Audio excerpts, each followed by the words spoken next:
ತಂದಿದೆ. ಈ ನಮ್ಮ ಒಂದು ಪದವಿ ಪೂರ್ವ ಶಿಕ್ಷಣ ಇಲಾಖೆಯ ಅಸ್ಮಿತೆಯ ಒಂದು ಸವಾಲಾಗಿದ್ದು ಇವತ್ತಿನ ದಿವಸ ನಾವು ಈ ಪ್ರತಿಭಟನೆಯನ್ನು ಮಾಡಿದ್ದೇವೆ. ತೃಪ್ತಿ ತಂದಿದೆ. ಎಲ್ಲರೂ ಕೂಡಿ ಏನಪ್ಪ ಅಂದ್ರೆ ಈ ಒಂದು ದೊಡ್ಡ ಪ್ರಮಾಣದಲ್ಲಿ ಸಂಖ್ಯೆಯಲ್ಲಿ ಎಲ್ಲ ಜಿಲ್ಲೆಗಳಿಂದ ಸೇರಿ ಏನಪ್ಪ ಅಂದ್ರೆ ಇವತ್ತಿನ ದಿವಸ ನಾವು ಏನಪ್ಪ ಅಂದ್ರೆ ಪ್ರತಿಭಟನೆ ಮಾಡಿದ್ದೀವಿ. ನಮ್ಮದು ಏನಪ್ಪ ಅಂದ್ರೆ ಸರ್, ಈಗ ಹೈಸ್ಕೂಲ್ ಮಟ್ಟದವರಿಗೆ ಅಲ್ಲಿ ವರ್ಕ್ ಲೋಡ್ ಇಲ್ಲಾಂದ್ರೂ ಅವ್ರಿಗೇನಪ್ಪ ಅಂದ್ರೆ ಪ್ರಮೋಷನ್ ಮಾಡಿ PU ಕಾಲೇಜಿಗೆ ಲೆಕ್ಚರರ್ ಅಂತ ನೀವು ಡೆಪಾಟ್ ಮಾಡ್ತೀರಿ, ಪ್ರಮೋಷನ್ ಕೊಡ್ತೀರಿ. ಅದೇ ಪ್ರಕಾರ ನಮಗೆ ಪಕ್ಕದ ರಾಜ್ಯಗಳಲ್ಲಿ PU ಕಾಲೇಜಿಗೆ ಇದ್ದವರಿಗೆ ಡಿಗ್ರಿ ಕಾಲೇಜಿಗೆ ಪ್ರಮೋಷನ್ ಕೊಡ್ತಾರೆ.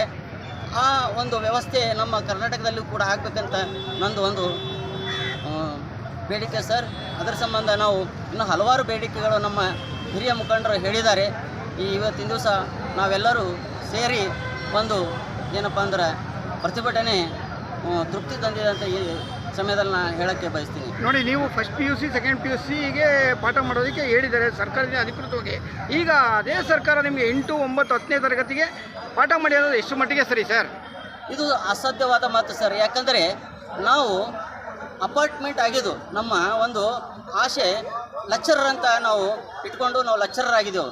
ಅದನ್ನು ಬಿಟ್ಟು ನಮಗೀಗ 8ನೇ 9ನೇ 10ನೇ ತರಗತಿಗೆ ನೀವು ಶಿಕ್ಷಕರಾಗಿ ಮತ್ತೆ ಡಿಮೋಟ್ ಮಾಡ್ತೀರಂದ್ರೆ ಅದು ಇಷ್ಟ ಆಗ್ತಾ ಇಲ್ಲ ಸರ್ ನಮಗೆ. ಅದು ಏನಪ್ಪ ಅಂದ್ರೆ ಅದು ಭಾಳಷ್ಟು ಒಂದು ಅನ್ಯಾಯ, ಒಂದು ಏನಪ್ಪ ಅಂದ್ರೆ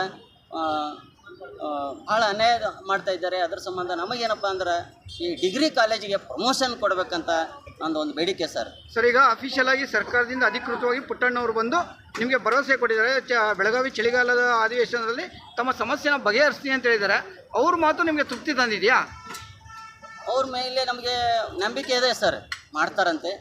ನೋಡೋಣ, ಇಲ್ಲಾಂದರೆ ಮತ್ತೆ ನಾವು ಉಗ್ರವಾದ ಒಂದು ಏನಪ್ಪ ಅಂದ್ರೆ ಹೋರಾಟಕ್ಕೆ ನಾವು ಏನಪ್ಪ ಅಂದ್ರೆ ಸಿದ್ಧರಾಗ್ತೀವಿ ಅಂತ ಈ ಸಮಯದಲ್ಲಿ ಪರಿಚಯ ಮಾಡ್ಕೊಳ್ಳಿ. ನಿಮ್ಮ ಹೆಸರು ಹೇಳಿ, ನಿಮ್ಮ ಏನಾಗಿದ್ರೆ ಹೇಳಿ.